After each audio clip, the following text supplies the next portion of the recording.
బేసిక్‌గా సినిమా వేరు, రాజకీయం వేరు.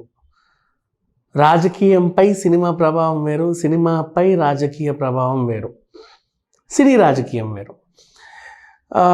సినిమాపై రాజకీయ ప్రభావం అంటే ఎప్పుడైనా ఏదన్నా స్టార్ కానీ ఆ ముఖ్యమంత్రిని టార్గెట్ చేస్తా, ఆ అధికార పార్టీలో ఉన్న వాళ్ళని టార్గెట్ చేస్తూ ఏదైనా మాట్లాడితే వాళ్ళ సినిమాలని ఇబ్బంది పెడతారనమాట. అంటే టికెట్ రేట్లు తగ్గించడం, లేకపోతే అదనపు షోలకి పర్మిషన్లు ఇవ్వకపోవడం, రేట్లు పెంచుకోవడానికి అవకాశం ఇవ్వకపోవడం, ఎక్కువ రిలీజ్ చేయించుకోకపోవడం, ఏ సర్టిఫికేట్లు ఇచ్చేయడం సెన్సార్ నుంచి అభ్యంతరాలు చెప్పేయడం, అన్నీ 30 కట్లు ఇవి కట్ చేస్తే తప్ప నేను సినిమా రిలీజ్ చేయను అనడం, ఇంకేవో రకరకాలవన్నీ ఉంటాయి. అది సినిమాపై రాజకీయ ప్రభావం.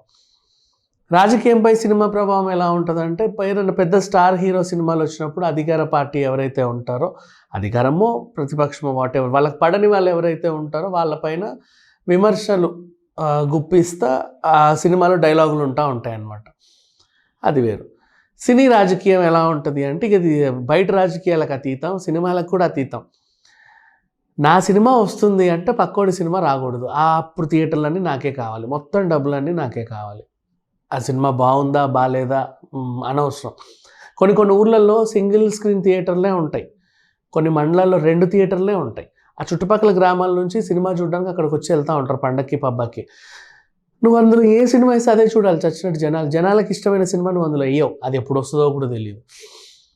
సో ఇట్లా కొన్ని ఇబ్బందులకు గురి చేస్తూ ఉంటారు. ఇప్పుడు సంక్రాంతికి సినీ రాజకీయం అలాగే ఉంది. సినిమాలు బాగున్నాయి కానీ సినీ రాజకీయమే ఓడిందని చెప్పుకోవాలి. సినిమాలన్నీ బాగానే ఉన్నాయి. హనుమాన్ వచ్చింది, మంచి టాక్ తెచ్చుకుంది. నెక్స్ట్ నాసామి రంగా వచ్చింది, మంచి టాక్ తెచ్చుకుంది. వెంకటేష్ అయిందో ఏదోలాగా మమ అనిపించుకుంది మొత్తానికైతే. అంటే సంక్రాంతికి వెంకటేష్ వచ్చాడు కాబట్టి చూసేవాళ్ళు చూశారు, సినిమా హిట్టా ఫట్టా పక్కన పెట్టేస్తే. గుంటూరు కారంకి నెగిటివ్ టాక్ ఉన్నప్పటికీ చిల్లర బాగానే వచ్చాయి అని చెప్పేసి రోజు పోస్టర్ రిలీజ్ చేస్తున్నారు, మాకు ఇంత వచ్చింది అంత వచ్చింది అని చెప్పేసి, బాక్స్ ఆఫీస్ కొల్లగొట్టింది అని. పోన్లే, ఒక రకంగా సంతోషంగానే ఉన్నారు కదా.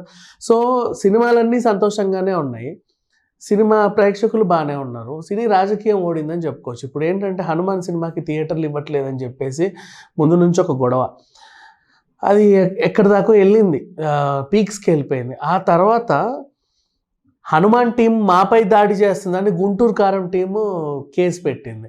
పలానా బుక్ మై షో యాప్లో 70,000కి పైగా నెగిటివ్ కామెంట్లు, నెగిటివ్ రివ్యూలు ఇచ్చి సినిమా స్టేటస్ని దెబ్బతీశారు. వీళ్ళ నెగిటివ్ రివ్యూస్ వల్లే మా సినిమా సరిగ్గా ఆడలేదు, మేము చాలా బాగా తీసాం కానీ ప్రేక్షకులకే సరిగ్గా చూడడం రాలేదు, వాళ్ళదే తప్పు అని చెప్పేసి వీళ్ళు కేసులు పెట్టేశారు. ఇట్లా జరిగింది మొత్తానికి. అంటే ఏదేమైనా సరే సినిమాలు బాగానే ఉన్నాయి, ప్రేక్షకులు బాగానే ఉన్నారు, తీసిన వాళ్ళు బాగానే ఉన్నారు, అందరూ బాగున్నారు. కానీ ఓడిపోయింది ఏంట్రా అంటే సినీ రాజకీయం. సినిమాల్లో కూడా ఇన్ని రాజకీయాలు ఉంటాయని అప్పుడు ఎప్పుడో కథా స్క్రీన్ ప్లే అప్పలరాజు సినిమా మీరు చూస్తుంటే మీకు అర్థమవుతుంది, ఉంటాయి. ఇప్పుడు మళ్ళీ అంటే అప్పుడే అన్ని రాజకీయాలు, ఇప్పుడు ఇంకెన్ని ఉంటాయో చూడండి. డిజిటల్ యుగం వచ్చింది, అప్పుడు ఇంకా మళ్ళీ జస్ట్ అవే ఉండే మనకి డబ్బాలు, ఆ బాక్సులు వచ్చేంతవరకు. కానీ ఇప్పుడు మాత్రం అట్లా కదా, ఒక్క దగ్గర స్విచ్ నొక్కితే మొత్తం ప్రపంచం అంతా సినిమా వచ్చేస్తుంది. ఇట్లాంటి రోజుల్లో కూడా సినిమాకి కష్టాలేమో కానీ సినిమా కష్టాలు సినిమాకే ఎక్కువైపోయాయి. చాలామంది సినిమా కష్టాలు అంటారు, అంటే సినిమాల్లో లాగా మనకు కష్టాలు వస్తాయిరా, ఎలా ఉంటుందో చూడు అని చెప్పేసి మాట్లాడతారు. కానీ సినిమా కష్టాలు వచ్చిన రోజులు అనమాట ఇవి. మరి ఇంకెన్ని రోజులు ఇలా ఉంటుందో చూడాలి. బట్ ఎందుకంటే ఇప్పుడు తమిళ్లో లేదు ఈ గొడవ. తమిళ్లో వీళ్ళు ఏం చేశారు, 4 సినిమాలు రిలీజ్ అయ్యాయి. మిషన్ చాప్టర్ 1, క్యాప్టెన్ మిల్లర్, అలాగే మేరీ క్రిస్మస్, అలాగే అయలాన్, 4కి సమానంగా థియేటర్స్ ఇచ్చారు. అంటే మనం మాత్రం మన న్యాయం మనం చేద్దాం, తీర్పు ప్రేక్షకుడు ఇస్తాడు. వాడికి అది నచ్చిందా థియేటర్లు పెంచి చూపిద్దాం, ఇది నచ్చలేదా తగ్గించుకుందాం. ముందు ప్రేక్షకుడి దగ్గర అయితే ప్రజెంటేషన్ మొత్తం పెట్టేద్దాం అని వాళ్ళు అనుకున్నారు. అది బాగానే ఉంది. అంతేకాకుండా పక్క రాష్ట్రం వాళ్ళు కూడా మన దగ్గర ఉన్నారు, తెలుగు వాళ్ళు కూడా ఉన్నారు, వాళ్ళని కూడా మనం ఆదరించాలి. కాబట్టి తెలుగులో కూడా 4 సినిమాలు రిలీజ్ అయితే వాటికి కూడా ఏమాత్రం వాళ్ళ గౌరవం తగ్గకుండా, ఆ సినిమా గౌరవం థియేటర్స్ ఇచ్చారు. అంటే 8 సినిమాలను బ్యాలెన్స్ చేసింది తమిళనాడు ప్రభుత్వం.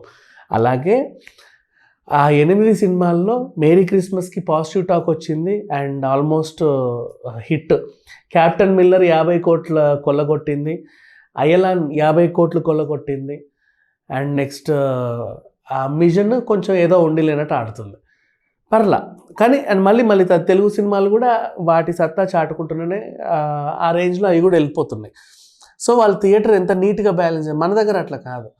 అన్ని థియేటర్లు నాకే కావాలి. నా సినిమానే అందరూ చూడాలి. సినిమా చూడాలా? నాదే చూడు. లేదా అసలు సంక్రాంతి పండగకి సినిమాలే చూడకు. ఈ టైపు ధోరణితో వీళ్ళు వెళ్ళేసరికి సినీ రాజకీయం తెలుగు రాష్ట్రాల్లో ఓడిపోయిందని చెప్పుకోవచ్చు. సరే ఏదేమైనా నెక్స్ట్ సంక్రాంతికి కూడా మళ్ళీ ఇప్పటి నుంచే రాజకీయం స్టార్ట్ అయింది. వీళ్ళ గతంలో తీసిన ఎప్పుడో రిలీజ్ చేసిన సినిమాలకి అంటే నెక్స్ట్ సంక్రాంతి రిలీజ్ చేయడానికి దగ్గర సినిమా లేదు. కానీ బ్లాక్ చేయాలి. ఇప్పటి నుంచి బ్లాక్ చేస్తేనే ఈ సంక్రాంతికి చెబితేనే మళ్ళీ నెక్స్ట్ నేను ముందు అని కొట్లాడుకోకుండా ఉంటారు. సో హనుమాన్ టీం వాళ్ళు ఆల్రెడీ ప్రకటించాడు, నా దగ్గర 20 స్క్రిప్ట్లు ఉన్నాయి, 6 సూపర్ హీరోలు, సూపర్ హీరోయిన్లు కూడా ఉంటారు, రకరకాల స్క్రిప్ట్లు ఉన్నాయి. ప్రతి పండగకి నేను వస్తా, ప్రతి సంక్రాంతికి వస్తా అని ధీమాగా చెప్పాడు.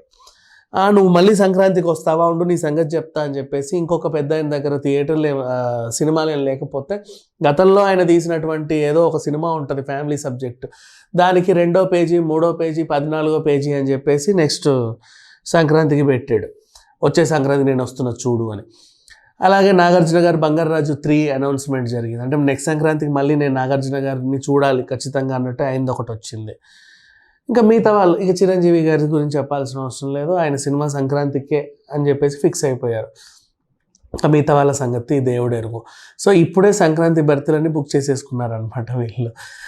ఇట్లా ఉంది రాజకీయం. మళ్ళీ అక్కడి దాకా వెళ్ళేసరికి మళ్ళీ నిర్మాతల్ని కూర్చోబెట్టి నువ్వు తగ్గు, నువ్వు వెనక్కి వెళ్ళు, నువ్వు అటెళ్ళు, నువ్వు బయటకు వెళ్ళు, నువ్వు లోపలికి వెళ్ళు, ఈ పంచాయతీలన్నీ ఉంటాయి. కానీ వీళ్ళు మాత్రం నువ్వేళ్ళు అంటారు, కానీ వాళ్ళు వెళ్ళరు, వాళ్ళు అలాగే ఉంటారు. ఇదే సినీ రాజకీయం.